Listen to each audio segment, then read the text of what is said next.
Lo primero para preguntarte es si el genocidio perpetrado en nuestro país durante la última dictadura, ¿crees que hubiera sido posible sin la connivencia de funcionarios judiciales? Eh, no hubiese sido posible y eso me parece importante también señalarlo porque un poco explica todo ese entramado de complicidades que hubo a lo largo de todos estos años y en democracia, lo que permitió también garantizarle durante muchos años impunidad a los genocidas.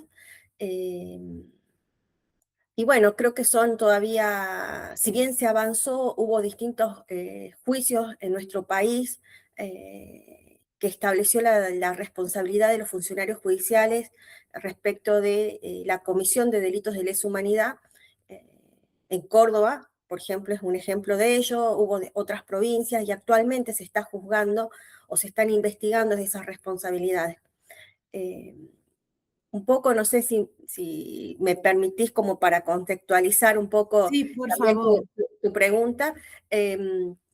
Me parece importante también señalar que a partir del golpe del 24 de marzo del año 1976, la Junta Militar estableció dentro de lo que se conoció como el acta que ellos autodenominaron Acta de Proceso de Reorganización Nacional. En el punto 5 establecían la remoción de los miembros de la Corte Suprema, los tribunales superiores de las provincias.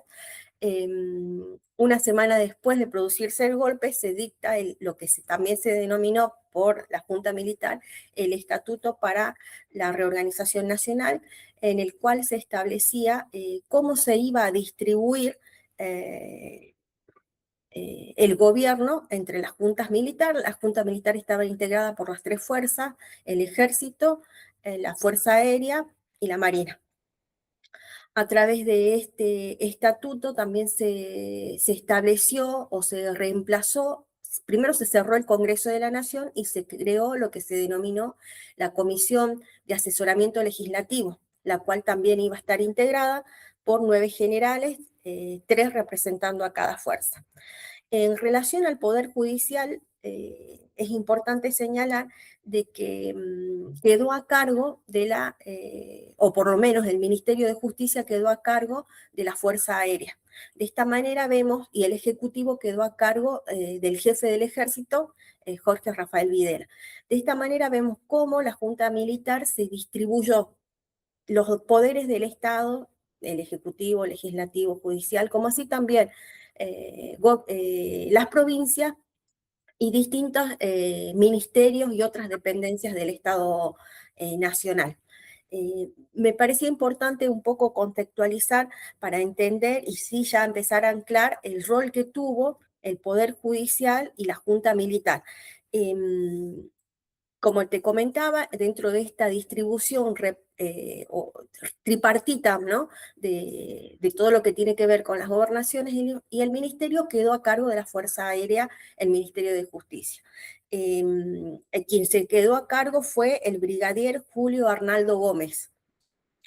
También me parece importante señalar que fue responsabilidad de este brigadier a cargo del Ministerio de Justicia el de conformar a los, cómo iba a quedar integrada la Corte Suprema de Justicia de la Nación. Es así que en el año 1976, en abril, es que se conforma y se le toma juramento a esos jueces que en ese momento fueron Heredia, Horacio Heredia, Adolfo Gabrieli, Alejandro Caride, Federico Escalada y Abelardo Rossi.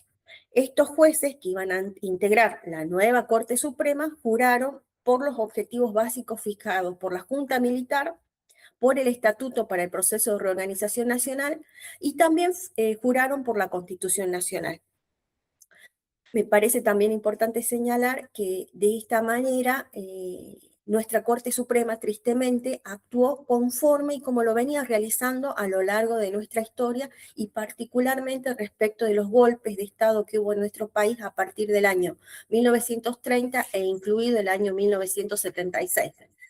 Es así que como antecedente tenemos lo que se denominó la acordada del año 30, mediante la cual la Corte Suprema pretendió darle sustento jurídico al golpe militar ejercido por, en ese momento, José Félix Uriburu, quien derrocó al gobierno constitucional de Hipólito Yrigoyen. De esta manera vemos cómo este Poder Judicial, particularmente en este caso la Corte Suprema, que es el órgano superior, tomó o tuvo un rol decisivo respecto de prácticas antidemocráticas en nuestro país.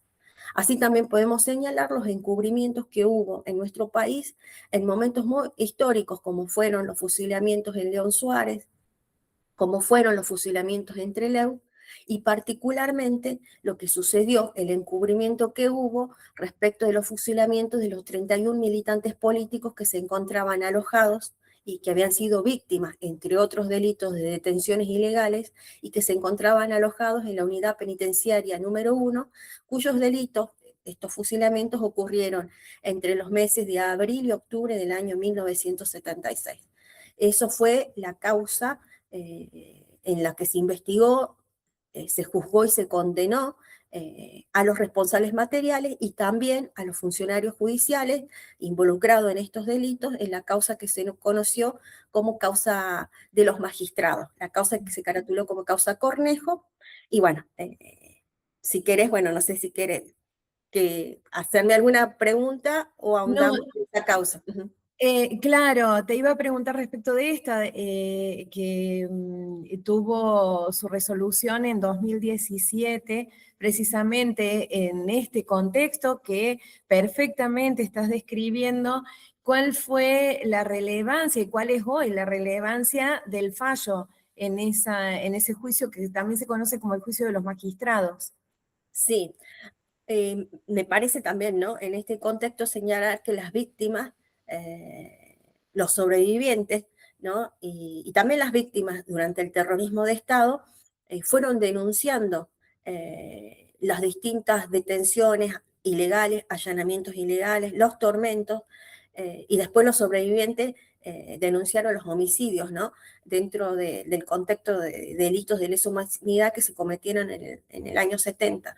Particularmente la causa Cornejo, bueno, si bien me parece importante siempre esto señalar que las denuncias se hicieron tanto prácticamente en dictadura y después en democracia, bueno, después vinieron las leyes de obediencia debida y punto final, que es lo que puso digamos, dio una impunidad a muchos de los perpetradores, tanto a los militares como así también a los civiles, hasta la nulidad de esas leyes durante el gobierno de Néstor Kirchner y la apertura de los juicios de lesa humanidad entre los años 2006 y 2007.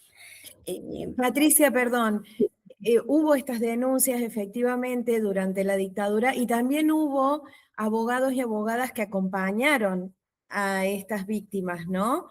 Que bueno, uno de los casos, el de Miguel Hugo Vaca Narvaja, que fue finalmente fusilado en la época de la dictadura del 76. María era Elba Martínez también. No, Fue no sé una si... abogada querellante de las Claro, causas. pero Ahí en la época de la sí, misma sí, ella dictadura, quiero decir. empezó a denunciar, sí, sí.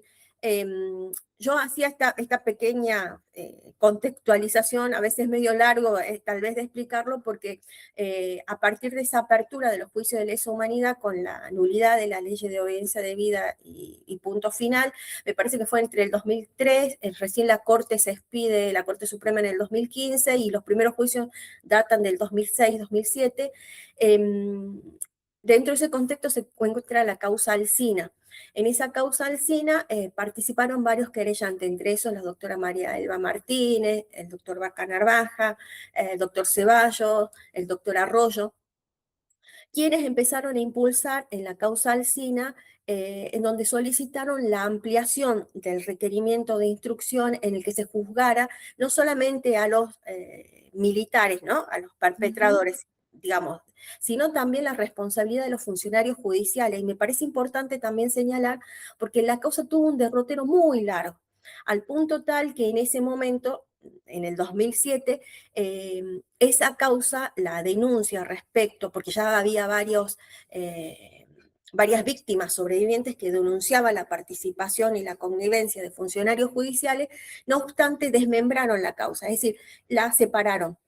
A pesar que tanto la prueba como mucha de la plataforma fáctica era común en la causa Alsina, de manera tal que se separó y se juzgó a los sectores, a los funcionarios, perdón, a las fuerzas militares, fuerzas de seguridad, pero los funcionarios civiles se separaron de esa causa. Y tuvo un derrotero muy largo la causa judicial, donde participaron distintos abogados querellantes, distintos funcionarios judiciales.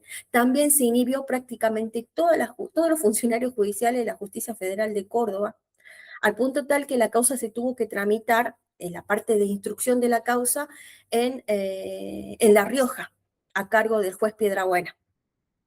Y hubo muchas dilaciones, muchas, distintas instancias recursivas. Esta causa, que es la causa Cornejo, conocida a través de los medios como la causa de los magistrados, fue el primer juicio en donde se investigó, se juzgó y se condenó la responsabilidad de funcionarios judiciales respecto de crímenes de lesa humanidad. Y también me parece importante señalar que esta causa, en un principio, en la medida que se iba tramitando, tenía otro tipo de calificaciones que eran más gravosas y que tenían impacto en los pedidos en lo que era la escala penal. No obstante, a través de las distintas instancias recursivas presentadas por las defensas de los acusados, la causa llega a juicio oral. El primer juicio oral fue en el 2017, porque después hubo otro juicio oral en el 2024, ya voy a pasar a explicar. Sí, sí. La del juicio del año 2017 llegó con calificaciones y omisiones funcionales, lo que tuvo un impacto respecto a los pedidos de pena.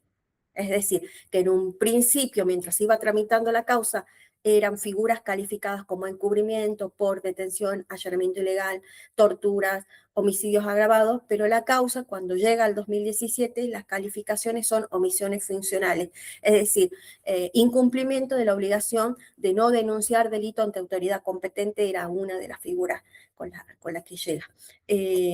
Lo decías, Patricia, de esa causa hubo un absuelto que luego recibe una condena y ahí también estás como abogada de la querella, que es el ex juez Carlos Otero Álvarez. ¿Por qué consideras que fue absuelto en primera medida y cómo fue, si podés dar más detalles también, porque me parece importante para los que nos ven, los que nos escuchan, lo que implica a nivel de trabajo, de búsqueda, de sortear obstáculos, poder dentro del sistema democrático y con la justicia de la Argentina, avanzar en esto. Bueno, ya lo estabas diciendo, no se logró que la calificación fuera en función de los hechos reales, sino del incumplimiento de deber de funcionario público en el juicio de los magistrados. Bueno, en esta otra, por lo menos se logra revertir la absolución, pero tampoco, también ahí es incumplimiento del deber de funcionario público. Bueno, explícalo y ahí podés avanzar si querés. Sí, bueno, la causa se llega a juicio oral en el año 2017.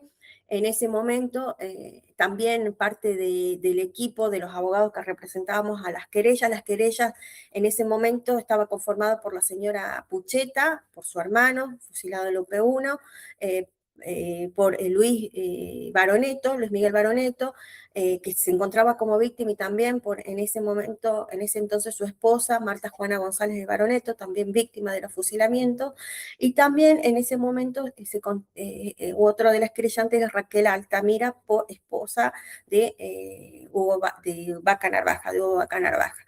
En ese momento, además, el equipo, digamos, de abogados que representábamos a la querella también estaba integrado por la doctora Adriana Gentile, que es de Río Cuarto, nacida en Río Cuarto, y también por el doctor Jorge Chalú.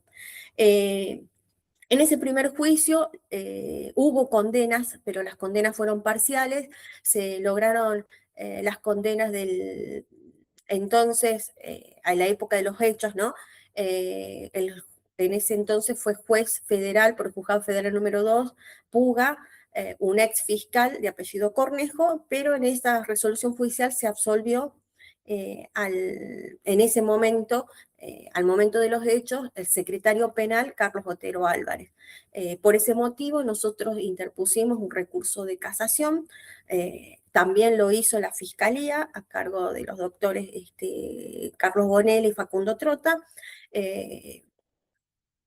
Bueno, siguió las instancias recursivas y en el año, me parece que fue en diciembre del 2020, sale la resolución de la Cámara de Casación Penal, Sala 1, en la cual nos hace lugar y anula el punto de la sentencia que absolvía a Otero Álvarez y ordena que se lleve a cabo un nuevo juicio eh, con distinta integración del tribunal, y es así que en el año 2024 se lleva a cabo este nuevo juicio en el que se vuelve a juzgar respecto a las responsabilidades y complicidades respecto a crímenes de lesa humanidad, en este caso de Carlos Otero Álvarez. Nosotros entendíamos el año ya, en el juicio del año 2017, que había numerosos elementos de prueba y que no se habían tenido en cuenta para la condena de Otero Álvarez. Un poquito voy a tratar de explicar en qué consistían estas denuncias. Muchas de las víctimas, es importante también comentar, como para también dimensionar Sí, la sí. complejidad de la causa, se juzgaron 116 hechos, tanto allanamientos, detenciones ilegales. Me parece también importante señalar que en ese momento, por un lado, en la causa, dentro de los elementos de prueba que había, teníamos por un lado habeas corpus, los habeas corpus que habían sido presentados en la época de la dictadura. Los habeas corpus son instrumentos que son garantías constitucionales, y esto lo vuelvo a relacionar con el contexto que había explicado al principio, que la dictadura militar no es que crea un nuevo poder judicial, sino que hace uso de la estructura preexistente. Por eso es que muchos, la mayoría de quienes eran funcionarios judiciales en democracia, fueron confirmados después en dictadura, casi la mayoría. Algunos otros renunciaron o fueron removidos. Pero lo que estableció la dictadura a través de esta jura, por lo que mencionaba, por el Estatuto de Reorganización Nacional, que así denominó la dictadura, muchos funcionarios judiciales quedaron subordinados a los intereses y a los objetivos planteados por la dictadura. De esta manera, como te comentaba al principio, por un lado teníamos habeas corpus, los habeas corpus lo que permitían, es decir, no es necesario que sean presentados por abogados, podía presentarlo a la familia, pero sí es cierto que en la práctica necesita ciertos requisitos que a veces era muy complicado para cumplir a los familiares.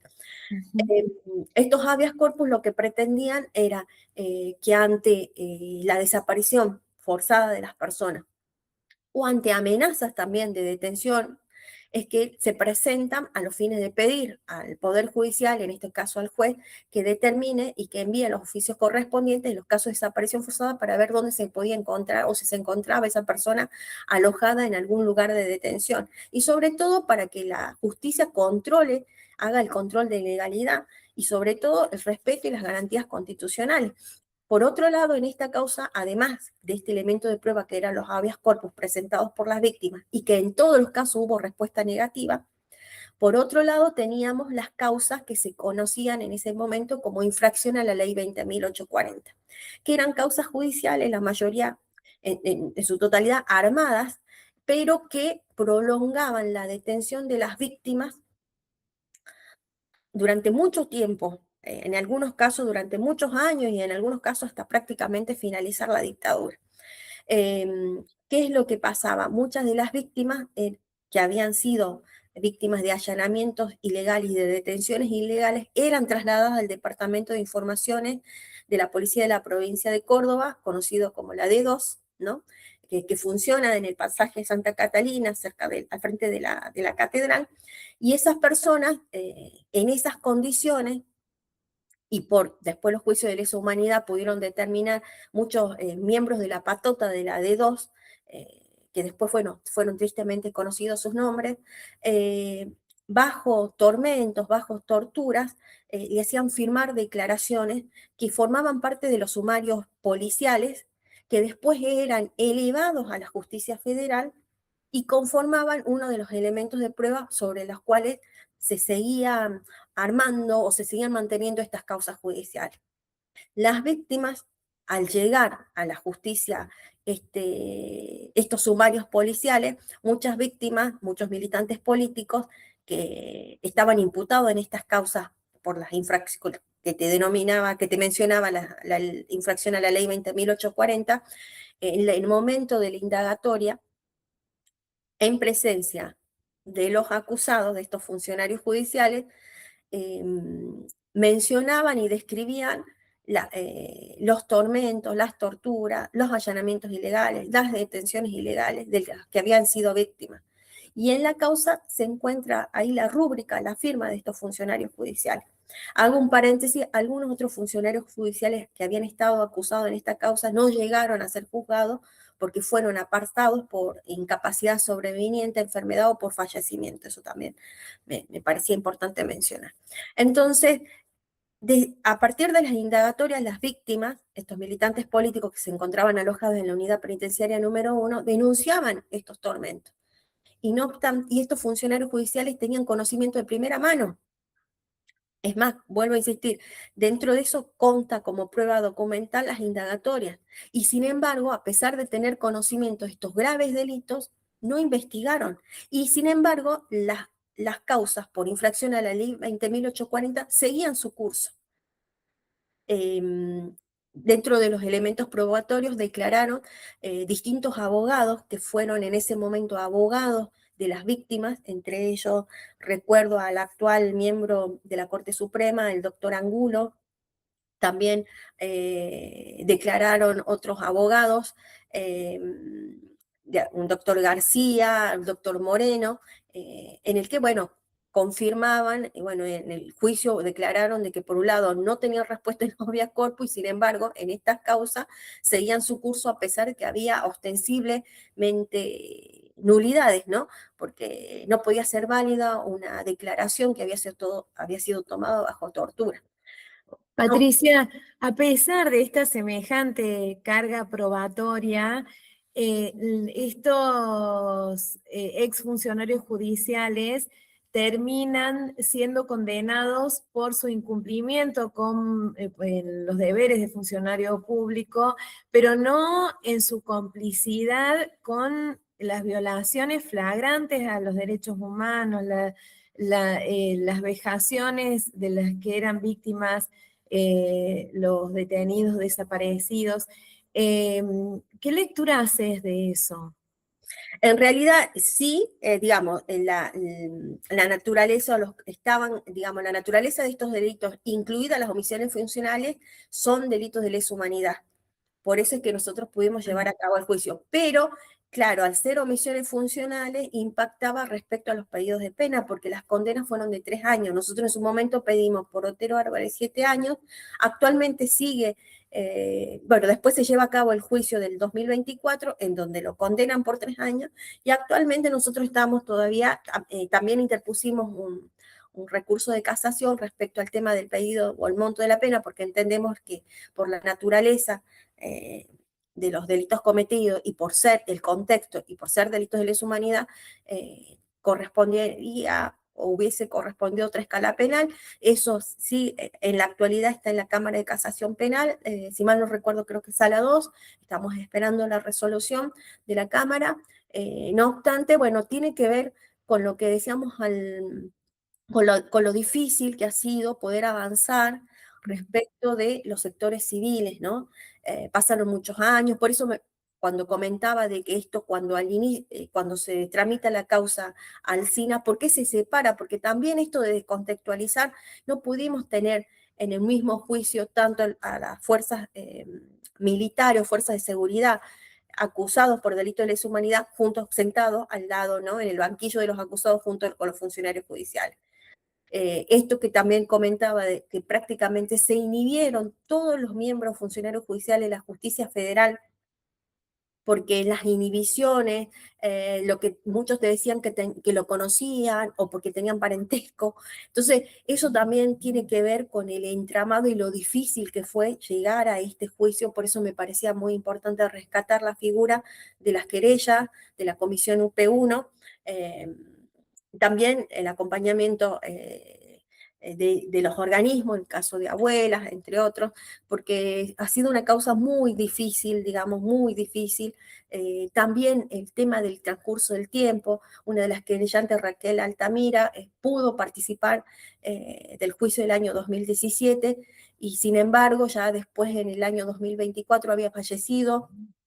No obstante, continuó la querella a su hija, Carolina Bacanar Baja, pero también estas dilaciones, estos obstáculos, si se quiere, ¿no? Con esta absolución, cuando entendíamos que había elementos de prueba suficiente para la condena de Otero en el año 2017, tiene que ver con todo este entramado y todos estos entramados de complicidad y también me permito decir, y me parece también, a pesar de todo, también reconocer el valor de este juicio, que si bien no fueron con las condenas que pretendían la querella y con la calificación que entendíamos que correspondía, pero aún así se pudo sentar en el banquillo de los acusados y sobre todo se pudo saber la verdad y qué rol tuvo la justicia federal o miembros, algunos miembros de la justicia federal respecto de los crímenes de lesa humanidad. Porque poder visibilizar esto nos permite comprender. Por eso cuando nosotros decimos la dictadura cívico-militar, esta no se hubiese podido llevar, no se pudo haber llevado a cabo sin la complicidad de sectores civiles, particularmente en este caso de la justicia. Y esto me parece importante también señalar porque cuando nosotros escuchamos que por ahí hay algunos que pretenden o cuando escuchamos un sector que habla de negacionismo o en algunos casos tienen declaraciones que están más próximas a una apología de lo que ha sido la dictadura, tiene que ver con estas complicidades civiles y que sobre todo que ponen en riesgo, por eso me parecía importante estos juicios, porque son la garantía de no repetición y sobre todo de fortalecimiento de nuestra democracia, porque quienes tenían la obligación de velar por la integridad física de las personas, en este caso de las personas que se encontraban alojadas en la unidad penitenciaria número 1, bueno, hubo un juicio que estableció su responsabilidad, que la sociedad pudo conocer, sobre todo y principalmente también la reparación para las víctimas, y sobre todo de que haya condena, es decir, de que no queden impunes este tipo de delitos. Eso me parece importante y ponerlo en valor. Eh, la justicia sigue siendo uno de los poderes del Estado que pasó después de la democracia del 83 en adelante, fue uno de los poderes que no había sido tan cuestionado Ujú. en los primeros años. No obstante, se pudo avanzar y, como te comenté al principio, hubo casos en distintas provincias, ¿no? Me acuerdo de Tucumán, en Mendoza, en Salta, en los que se empezaron a juzgar, obviamente Córdoba, empezaron a juzgar la responsabilidad que tuvo la justicia respecto de estos delitos. Y sobre todo porque también me parece importante señalar que durante la dictadura, esto que te comentaba al inicio, no es que se creó un nuevo poder judicial, sino que la dictadura se valió de una estructura preexistente y dejaron algunos instrumentos, por ejemplo, como el habeas corpus, para tratar de dotar de una aparente legalidad. No obstante, sabemos a través de estos juicios que, que lamentablemente, digamos, esta complicidad que hubo de estos sectores civiles y que permitieron, lamentablemente y tristemente, de que fueran asesinadas personas que se encontraban alojadas en la unidad penitenciaria número 1. Eh, sí, Patricia, no, no, sí, sí, querías agregar algo más porque me parece importantísimo lo que estás diciendo, por eso sí, no te interrumpí para nada. sí, perdón, lo que me parece también importante, lo que pasa es que es tanto también la carga probatoria que hubo, que es tremendo cuando uno ve en esa época, en esos expedientes, que muchas de las resoluciones judiciales con las que cerraban la causa y daban, por cierto, los comunicados del ejército, de lo que obviamente después se quedó acreditado a través de los distintos juicios de lesa humanidad, y sobre todo de la causa UP1, la causa Alsina, estos intentos de fuga, que no fue así, que fueron fusilamientos, pero que en esas resoluciones judiciales prácticamente estaban plasmados los comunicados del ejército en los que mentía respecto de cuál había sido el motivo de esos. En ese momento ellos no hablaban de homicidio, hablaban de intento de fuga, pero que fueron homicidios y que así se acreditó en los distintos juicios de lesa humanidad.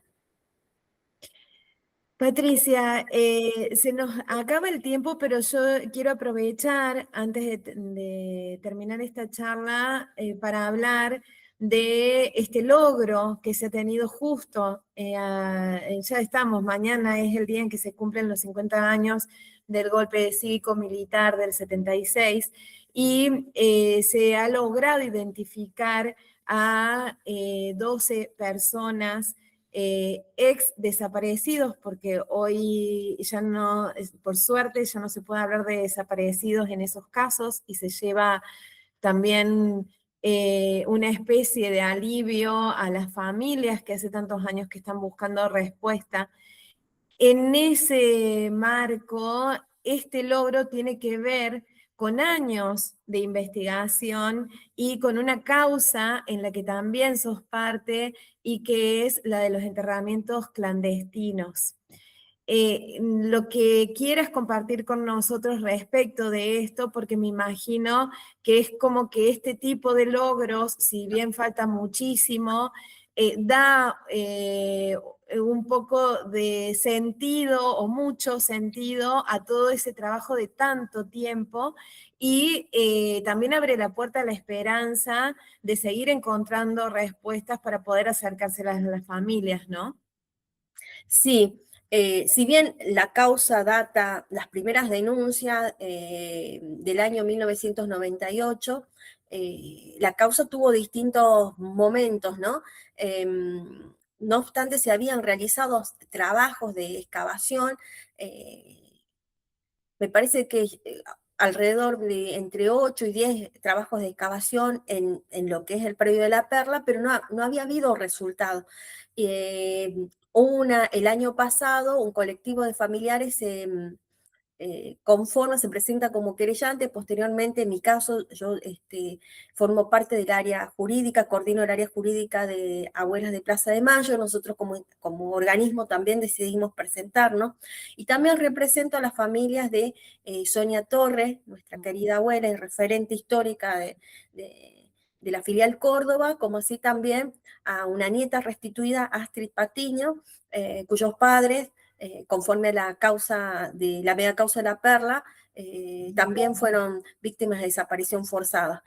María Gabriela Carabelli y Omar Nelson Patiño. Bueno, la verdad que comenzaron, después que nos constituimos en querellantes, comenzó otro nuevo impulso la causa y a partir, bueno, de distintas investigaciones que venían tramitando y trabajando y distintas hipótesis de investigación, se pudo determinar a través de fotografías del año 1979, me parece que entre junio y agosto, que más o menos coincidía también con la avenida en ese entonces de la Comisión Interamericana de Derechos Humanos. Entonces, lo que permitió que tanto el EAF como el geólogo Guillermo Sagrispante, que también tuvo un rol decisivo respecto a determinar y poder circunscribir el área de trabajo en lo que se conoce como la Loma del Torito, que consta de 10 hectáreas, realizar todas las tareas de prospección y excavación. Y en el quinto día del trabajo que venía realizando el EAF, que me parece que comenzó creo que fines de septiembre, octubre y noviembre, es que en el quinto día ya encuentran hallazgo de fragmentos de lo que el equipo de ELEAF denominó Silvina Turner, Ana Ginarte, que actualmente se encuentra en Medicina Forense del Tribunal Superior de Justicia y que también forma parte del equipo. Ellos hablan de fragmentos desarticulados, es decir, que se encontraron pequeños fragmentos de restos óseos. Cuando hablan de fragmentos desarticulados es porque no se encontraron cuerpos completos. Y empezaron a aparecer distintos fragmentos, pequeños fragmentos de restos óseos, como te comentaba, y bueno, después la verdad que nosotros a través de las querellas, las distintas reuniones que tuvimos con el titular del Juzgado Federal número 3, el doctor Miguel Hugo Canarvaja, su secretario, el secretario de Derechos Humanos, Trata y Género del juzgado, el doctor Miguel Ceballos, también los fiscales, fiscal Trota, nos empezaron a informar de estos hallazgos y la verdad que recibíamos la noticia, sobre todo para los familiares, ¿no? Porque es, cuando nosotros nos constituimos en querellante, uno de los derechos que tienen los familiares de las víctimas tiene que ver con el derecho a la verdad, que también ha sido el derecho a la verdad y sobre todo saber qué ha sido con cuál ha sido el destino, ¿no?, de las víctimas de desaparición forzada y sobre todo esto también abarca el hallazgo de estos restos para que sus familiares puedan darle, cerrar, ¿no? Y poder determinar, es algo desde un punto de vista también muy, muy humano, ¿no? Este reclamo que vienen realizando los familiares, los organismos de derechos humanos. También me parece importante decir que en los juicios de lesa humanidad que tuve la posibilidad de participar como querellante, muchos de los testigos, muchos sobrevivientes, muchos familiares le pidieron a los acusados que dijeran dónde están, y esto son todavía las deudas y una herida abierta que a 50 años todavía tenemos, es que digan dónde están los restos de las personas desaparecidas y también los nietos y nietas que buscan las abuelas. Son esas deudas que todavía siguen pendientes, no obstante los organismos seguimos en la búsqueda, de estos restos y la verdad que recibimos la noticia, sobre todo para la familia, pero también para toda la sociedad, ¿no?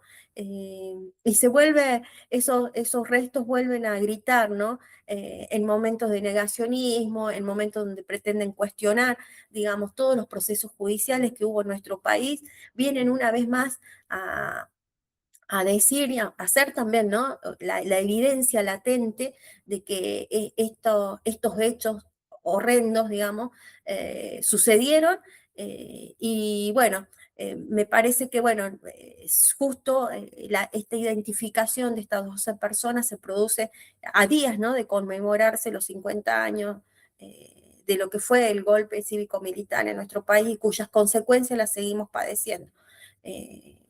Y bueno, desde los organismos vamos a seguir con esta búsqueda, con esta lucha que sigue latente y a pesar de un contexto muy complejo, sobre todo a nivel nacional, donde hubo toda una regresión en materia de derechos humanos y así también lo han dicho los altos comisionados de organismos de derechos humanos, de la regresión que está habiendo en nuestro país. No obstante, los organismos, en el caso particularmente, en el caso de Abuelas, seguimos resistiendo, seguimos peleando en un contexto difícil. Y bueno, esto nos da mucho más esperanza de poder encontrar más hallazgos. Está previsto un nuevo trabajo de búsqueda. Lo que pasa es que también tiene que acompañar ciertas condiciones climáticas, ¿no? Para que continúe el trabajo y también estamos esperando, porque esta es una primera tanda de identificaciones, así que bueno, con mucha expectativa y mucha esperanza. Patricia Chalup, te agradezco mucho y en mí también te está agradeciendo todo Cooperativa al Toque, una cooperativa de comunicación que valoramos muchísimo el trabajo que hacen por mantener viva la memoria, por seguir buscando la verdad, por que se haga justicia en todos sus niveles y aspectos.